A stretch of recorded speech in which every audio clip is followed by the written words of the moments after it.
God bless America. Hello, everybody. I am the Talk Radio Protege. This is the Protege program, and political rhetoric, especially one that you can read on the internet, has entered into a new phase of a phenomenon that's called Poe's Law. Now, what I'm gonna describe is a little bit different from Poe's Law, but the way that Poe's Law goes is like this.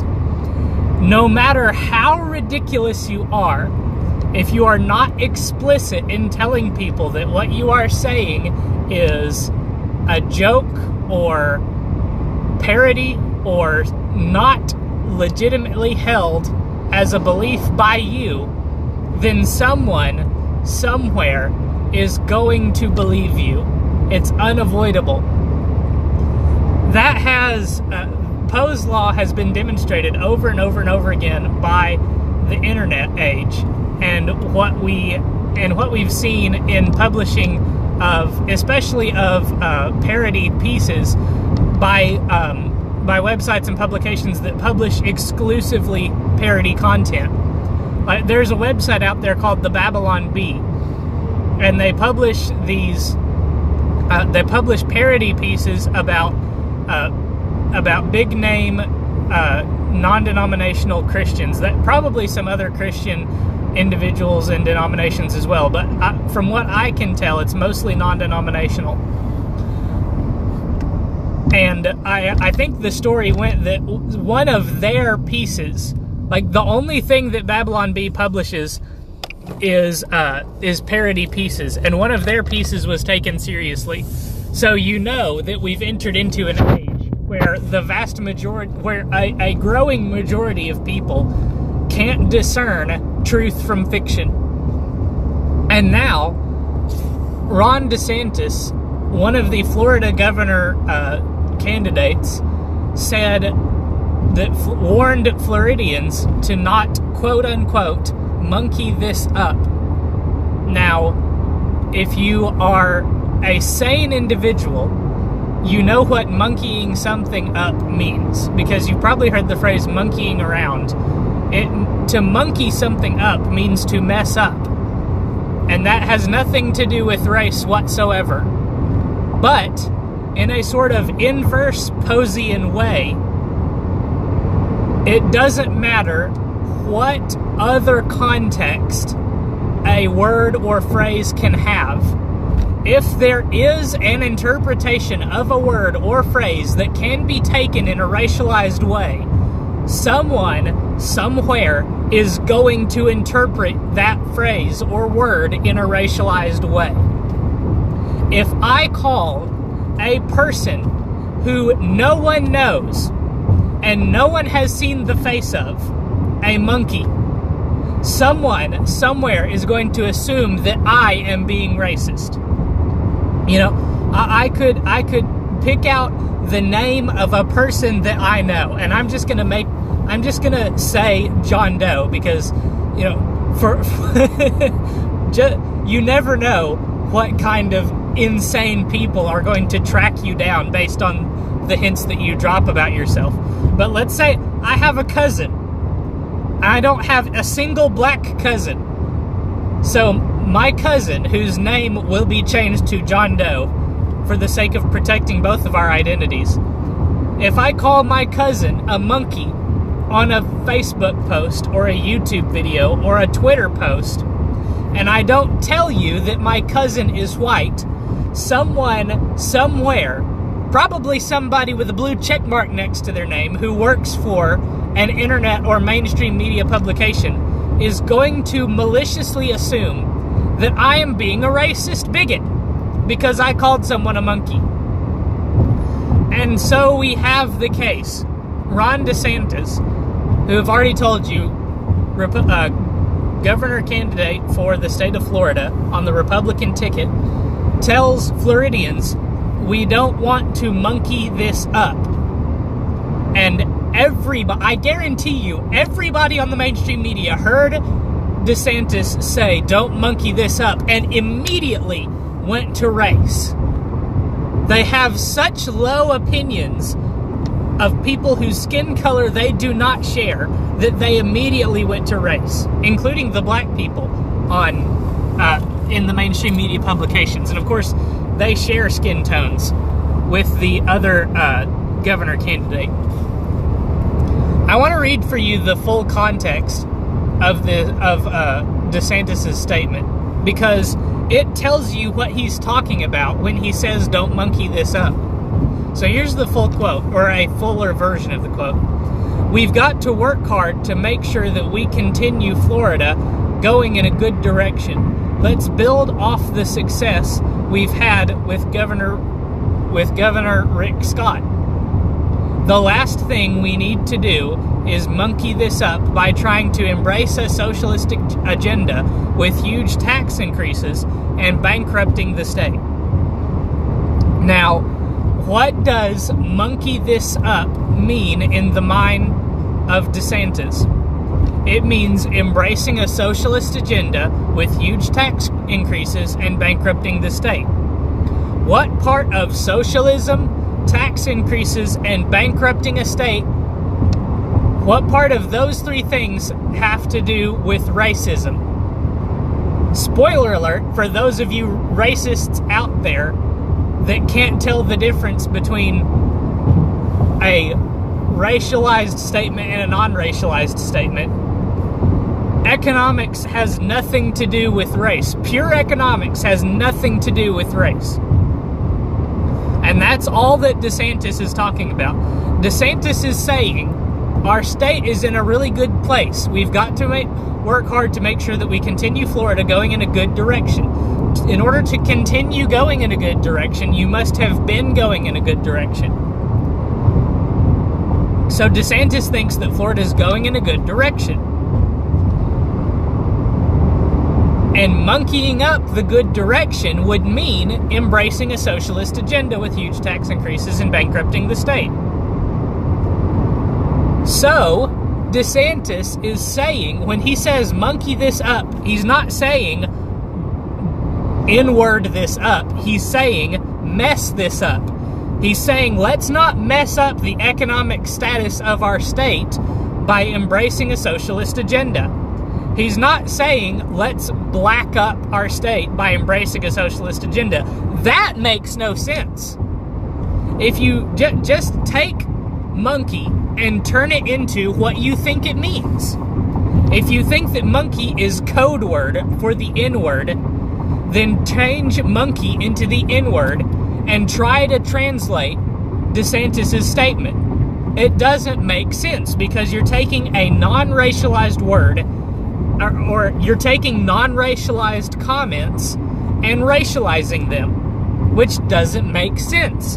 It makes a whole lot more sense if you turn monkey into mess and read the statement. The last thing we need to do is mess this up by trying to embrace the socialist agenda, etc., etc. Now, what DeSantis did not realize is that our society is entering into this Poe-ian state, where if you say a word or a phrase that has any racialized context whatsoever, then someone somewhere, probably a person with a blue check mark next to their name that works for a mainstream media company, is going to take that interpretation of your statement. So I'm not asking for this to be called the protege law, but I am telling you that I'm the first one to put it into words. If anybody else observes this going on with our society, you point them to this video. So far as I know, I'm the first person to observe this trend. I'll say it one more time just to put it on the record. If a word or phrase has any racialized context whatsoever, if that might not be the best way to put it. If a word or phrase could be taken to say, to be racialized in some context, then somebody somewhere is going to take that word or phrase and racialize it, no matter what context the word or phrase actually exists in. You know, monkey, it has been used in the past to refer to black people. I'm not going to try to deny that. And that means that if you say the word monkey under any context, someone, somewhere, again, this is important, probably somebody with a blue check mark next to their name and works for a media company is going to assume that any time you say the word monkey under any context, that you're being racial, that you're speaking in racial undertones.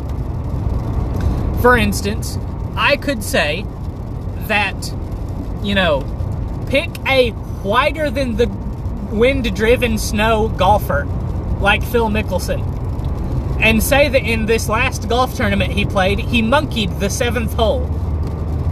Somebody, somewhere, who works, probably with a blue check mark next to their name on Twitter, who works for a journalism company, is going to assume that I'm calling Phil Mickelson a racial slang word. What's the word that I'm looking for? It means slang word, but it's not slang. I can't think of the word, right? Epithet is another word for it, but it's still not the word that I'm thinking of. Somebody's going to think that I'm calling Phil Mickelson a racial epithet. Phil Mickelson is whiter than the wind-driven snow. It wouldn't make sense for me to call him a word that's been used in the past to denigrate black people. But somebody's going to think that. Not to mention, if you look at the tax policy of DeSantis' opponent, it is exactly what he says it is. DeSantis' opponent is a man name of Andrew Gillum. He just happens to be black.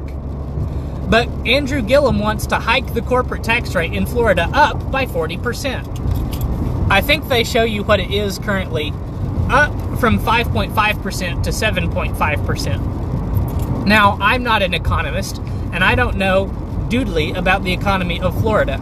So I can't tell you just by looking whether a tax rate of 7.5% is going to kill the economy of Florida. I can look at this little chart right here and show you how the tax rate of Florida is going to compare to its regional competitors after increasing it to 7.5. Right now, Florida is in the middle. And I gotta take a moment and apologize for the weather. It wasn't supposed to rain today, but it decided to rain in the middle of my recording of this video. But let the record show that Talk Radio Protege was the first one to observe the trend. And I've said the definition 3 times, so I'm not going to say it again. I'm not asking for it to be called Protege's Law. I'm just asking for it to be called Poe-ian racialization. There you go. That's what you can call it. Poe-ian racialization. Please get the word out that I've observed this trend in American political discussion. Second story that I want to talk about today is an opinion column over on, it's actually in the New York Post. Fox News has just pretty much copied and pasted the most important parts, in my opinion, of the piece from Michael Goodwin. America is being scandalized by 4 enormous events. Trump is just one of them. And Michael Goodwin, in one place, observes a whole bunch of stuff that I haven't seen observed in one place so succinctly. And I'm just going to point out the 4 things that he observes that people are being scandalized over, that is being reported on with pearl-clutching breathlessness by many in the mainstream media. All of these events are not all being reported equally, I will say, before we move on. America is being scandalized by 4 enormous events that are happening simultaneously. By scandalized, I mean that people are shocked and outraged at what they regard as breaches of acceptable behavior or morality. That's the pearl-clutching breathlessness that I've kind of editorialized into the piece. This wouldn't be a problem if the vast majority were scandalized by the same things. But that's not the America we have. The vicious polarization stems from the fact that the country is split almost exactly in half over what people are outraged about. Now, the divide is not simply over what people are outraged about. People have broken up into tribes, and I'm sure that you have observed this as well as I have, that people have broken up into tribes based on economic, civic, and nationalistic policy. So on one side, you have ethno-nationalists who seek for socialism. And then the ethno-nationalists that want socialism are also broken down into two tribes. One is much larger than the other. And on the other hand, you have civic nationalists who want to, who seek for capitalism to reign in the United States of America. And these two tribes are viciously fighting each other. And it's extremely polarizing because these two tribes have polar opposite beliefs and ideals when it comes to these policies. The first scandalizing event is Donald Trump, his candidacy, his election, and his presidency, and on some days, to some people, his very existence. Now, this one has been a scandal to a lot more people independent of tribal lines.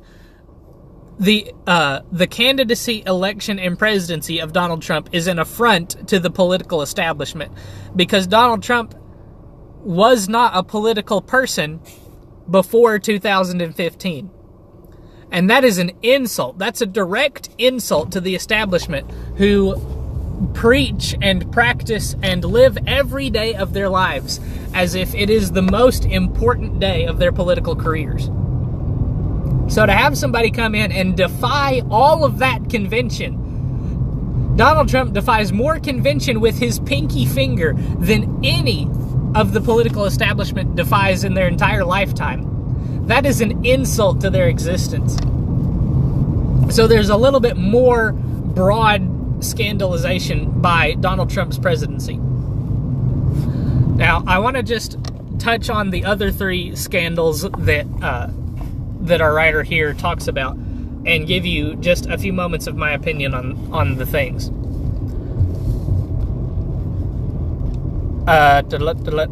Okay, the other three scandalizing events. First is the conduct of the mainstream media, which has abandoned all standards of fairness and continues to embarrass itself with overt bias against the president. Now, from where I'm sitting, the media has not been unbiased or fair since right before Barack Obama took office. They at least held the facade of being unbiased and fair somewhat during the Bush presidency. You could argue, I think it's arguable that the press was at least had the facade of being unbiased and fair during the Bush presidency because they were criticizing a very unpopular war and military campaign. So that's at least arguable. But they have not been unbiased and fair for a very, very long time. The next scandalizing event is the behavior of some federal agencies. The Justice Department, the FBI, and the CIA took liberties that were morally offensive and possibly illegal because they didn't want Trump to be president. Some individuals, like former top FBI agent Peter Strzok, were dumb enough to put it in writing on government computers. I would change computers to devices because, some of that was in text messages, and that's not technically a computer, but you get my drift. This, of course, has been scandalizing because the vast majority of Americans, even the crazy lunatics on the fringes, expect the FBI to be unbiased, unprejudiced, fair, just, and balanced. But in what we see through the FBI reaching into and messing with the Trump candidacy and presidency because they don't want him to be president, is a very unbalanced and very unfair Justice Department. The fourth scandalizing event is the reaction of Democrats to Trump. Excuse me. Led by Hillary Clinton, the party has thrashed about like wounded animals caught in a steel trap. The grief does not seem limited to 3, 5, 7, or 10 stages. It's endless. Democrats' answers to his presidency can be divided into two: political assassination and political suicide. Now, the political assassination is Democrats trying to nail Trump to the wall. And I apologize. I'm just going to Goodwin. And Goodwin says that Democrats are trying to politically assassinate Trump via Robert Mueller and Stormy Daniels. Political suicide is the other path that Dems are taking, as shown by their embrace of any shiny new thing, including socialism. I would include one other thing in the political suicide that Democrats are committing, and that is their total categorical rejection of anything and everything that Donald Trump supports. Some have jokingly posited that if Donald Trump came out tomorrow and tweeted something like, "Oxygen is the best thing since sliced bread," I think that every American should be on oxygen 24/7, that Democrats would go blue in the face, holding their breath, trying to not breathe in this oxygen that is supported by President Trump. I'll leave the rest of that column for you to pursue on your own. That's going to do it for this video. I hope that you guys have enjoyed it. Leave a like if you did. Hit subscribe and hit the bell for notifications so that you don't miss future videos. And also don't forget to check back here every weekday for new reports, because you never know what's going on with the YouTube algorithm shenanigans and the like.